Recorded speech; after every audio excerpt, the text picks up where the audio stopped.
Hey, good morning here. Christy Mattoon from Rewire, and Christy Renee Healing Ministries. I want to jump on for a few minutes and go through a handful of questions that somebody asked that are all in kind of the same vein. So I want to roll through and just answer those. They're all about heart coherence and whole brain state usage and activity. So please like, share, and subscribe. I always say if this information helps you, it'll probably help somebody else. So please share it. Comment below with what you're doing. And like, honestly, with this kind of stuff, you have to be creative. Like, understand it the way I'm talking about it, and then utilize it from a state of your own creativity and however it works best for you. You might come upon something that I haven't been aware of yet. So you might be able to use it and tweak it for yourself, however that looks. So be aware that this isn't a unmoldable practice or protocol. This is something that just works because it's the way your system works when you apply it, when you actually do it, right? The regularity definitely helps. And the more you do it, the more you'll notice that it doesn't take a whole lot to get your system to change. Even as easy as just sitting in a whole brain state or a state of heart coherence for a period of time will help you alter your own system. It's literally that simple. But let me answer these questions real fast and we'll get a little bit more into it. So the first question was from one of my videos. I thought I could see what the video was. The video itself was called "What is Awareness and How to Move Your Awareness?" And the question was, does whole brain state work or we need to do heart coherence? Which is better? And my answer to that would be that both work for that purpose, for altering or for the purpose of altering subconscious issues. Both are necessary because of the way your body functions. So think about this for a second. A whole brain state, what does that do? It actually brings your brain into a state of wholeness. Instead of being left-brained or right-brained, which is what most of us were taught, when you utilize the activity of a crossover pattern, arms and ankles, or find my video on the whole brain state mudra, and you utilize that, what will happen is you can start to train your brain to operate from a state of wholeness. Right and left is a balanced person. A right-brained person is overly creative, a little bit flighty, usually kind of giggly, and I don't know, however you airy, fairy kind of, right, off the charts sometimes that way. A left-brain person is usually psychotic kind of thing, right? They're a little bit mental, right, for lack of a better words, but it's because you're one side or the other. That's not really a good way to work through life. And it's what we were taught. Like they were trying to break us apart from ourselves, right? As above, so below, the micro to the macro. If they can keep us torn apart and keep us at odds with each other, we see them doing this all over the place. And for those of you who know what I'm talking about, you know what I'm talking about. But it's the same with our inner self. Let's take it apart so you can't figure it out. If you're left-brained or right-brained and they're pushing you to go towards the things that strengthen that, you'll never be in a state of wholeness. If you are operating from your brain instead of your heart, instead of both, you will never be in a state of wholeness, right? So whole brain state works. And heart coherence is a natural state. Whole brain state works.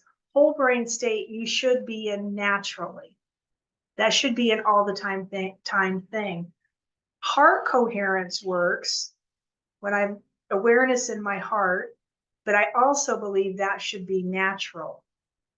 That is a state of your being. That is something you do to get to something that you are, and then it becomes something you are. Do you see what I'm saying? And then you don't have to do it so much, right? It's less a doing thing and more of a I am this. So when you are using a whole brain state to conquer an issue, get heart coherent first. Take 3 deep breaths, big inhales, nice long exhales. Relax the system. Draw your awareness into your heart and say, Spirit, I'm working on this issue. Spirit, I'm working on this issue. And then find your whole brain state, right? I keep my hands over my heart when I'm crossing my ankles and wrists anyway. I cross it over my heart. I don't do it out in front of me. I'm in here over my heart space. So I'm doing both at once. Heart coherence, if you do this enough and you just sit for that 3 minutes in heart coherence multiple times a day over a span of time, over a span of weeks, you'll start training it naturally into your system. It's the act of habituation. And all of a sudden you'll find yourself naturally being in that space instead of having to go do that thing, right? Having to sit in heart coherence. So become that naturally. And I still draw my awareness intentionally there and go, hey, spirit. And I talk to my spirit. I become that spirit. And pretty soon I'm speaking from that place instead of I have to go there and channel my inner spirit. No, that's what comes out of my mouth naturally. Yeah. So do both. If I need to use the whole brain state for something, or I want to, I get heart coherent first. Excuse me. Okay. Hopefully that makes sense. Which is better? You need them both, and you should be both. There isn't a better here, and there isn't a worse here. You should be both. All right. Next question was about labeling something fear. I'm not sure I understood this question. If we don't label it off, will fear of something create problems with same intensity if we resolve with the whole brain state? We don't label it off. I'm not sure what you mean by that. It's interesting. So here's where you would start. You could start with something like this. I'm using a whole brain state. I'm in an open pattern, right? So arms and legs are uncrossed. And then I think of fear. I'm in my brain. I think of fear. I want the feeling of fear, right? I don't fall into it. I just want to observe it. So I'm in a state of observation. I'm observing the fear. And then I cross my arms and legs. I find the pattern. And I might sit there long enough that I go through all 4 patterns. So I keep switching my arms and wrists back and forth so that I hit all 4 patterns that you can be in: left over right, right over left, right arms and legs. And then at the point that I'm done with that, I sit, and when you feel a mental, emotional, or physical shift in your perception of fear, the state of fear, I take a deep breath, and whatever I'm noticing at that point, right, the thing we're working on is fear. From my mind to my heart, I bring that down inside my heart and I drop it off in my heart. If you understand the ladder of awareness, which is in the Beyond Heart Coherence series, it's a playlist that's on here. You can find it for free. You can take information from your brain and put it in your heart, and people watch it just dissipate all the time, right? That whatever you take out of your brain and put in your heart goes. If you're in a whole brain state to it, if your brain is functioning, left hemisphere, right hemisphere, corpus callosum is working and moving information back and forth, the nature of the fear will change. It can't stay the same. It's physically impossible. If I'm noticing fear from just a left brain state or a right brain state, you're probably going to be totally crazy honed into it, right? All your focus is on that. But it starts to break apart when I bring my brain into a state of wholeness. Then if I take it and I stick it in my heart, it's a whole nother thing, because your heart will start to transduce that matter, right? So we've got more things active than just one. I just don't quite understand your question. Will fear of something will create problems with same intensity? Fear cannot. This is the other thing with fear. There's only 2 things you can do with fear. First of all, you can stare it straight in the face.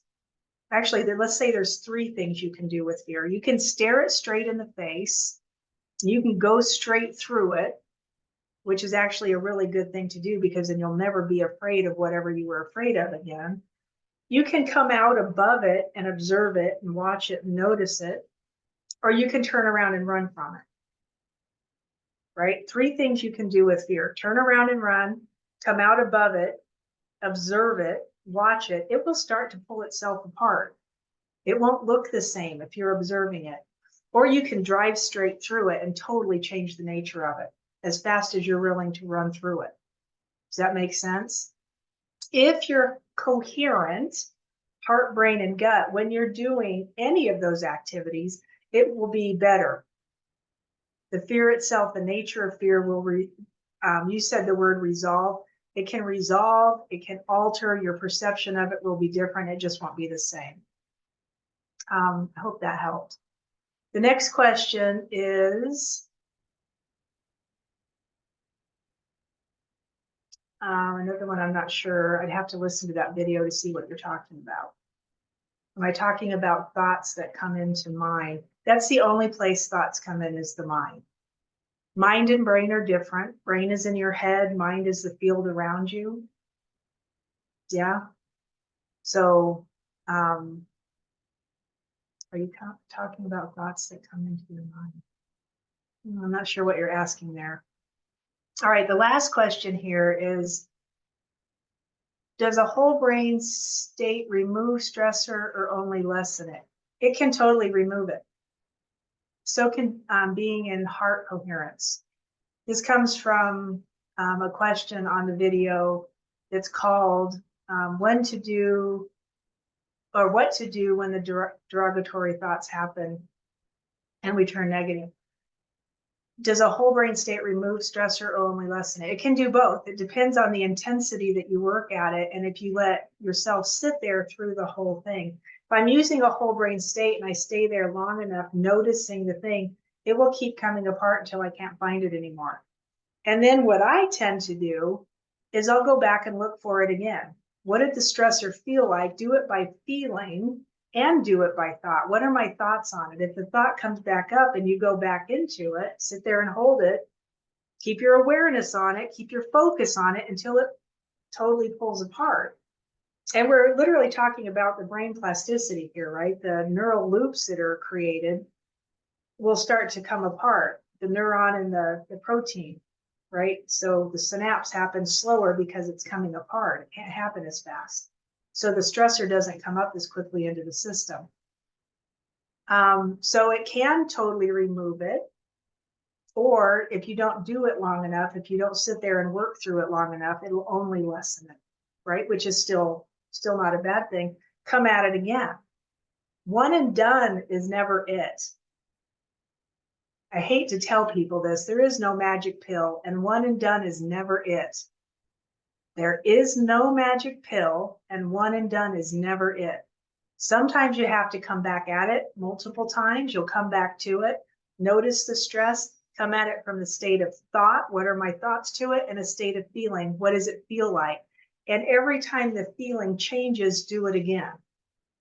Does it make sense? Because you might go from fear to a different emotional upset to anger, right? You might just kind of keep going through different ranges of emotion until all of a sudden you're just like, oh, and you can step out into your life. The litmus test, I always tell people this, the litmus test is always the same. Step into your life and notice what's different. If it's still there, when you're actively noticing it, do this. Get heart coherent, get in a whole brain state, right? However, whatever functions best for you. The second you notice it, come after it. Because if you do that, you're catching it in an active state instead of trying to find it and chase it down, right? And then the litmus test is still the same. Go walk in your life and notice, is it still there or is it gone? Is your perception the same or is it different? Yeah, I hope this helps you. Please keep leaving your comments. I absolutely love that because it helps my channel and it helps things move around in my channel to help me get this message out. I think we've made this all way harder than it needs to be. And what we've been subjected to throughout, no matter what country you live in, no matter where you're at on the planet, everybody seems to have the same issues. So if we can understand this on a very simplistic level and everybody starts removing, and I hate the word removing, just even curiously observing will change all of this stuff. The active, curious observation. But if your brain is in a state of wholeness and you are heart coherent in a state of observation, a whole different ballgame than if you're doing it under a state of stress. So the practice is get in your heart space, get your brain into a state of wholeness. Heart coherence will cause a whole brain state. Or you can cause it just by crossing arms and legs, right? That's going to cause it. Use the mudra. That's going to cause it. The mudra goes a little bit deeper than just crossing your arms and legs. And be in that state of wholeness. Breathe it in and out of your system. Become that. Become that. That's the goal. You have to change. If you do those things, there is no other option. The physiology dictates. The hormones, the chemicals, whatever the stuff is in the system, it can't be the same when you do those things. Your perception will shift and it will start walking you into different areas of life. Yeah. All right, I got to jump. I love you. I bless you. I hope this helps. Please like, share, and subscribe. Help me move this information, and together we'll change the world. Thanks for being here.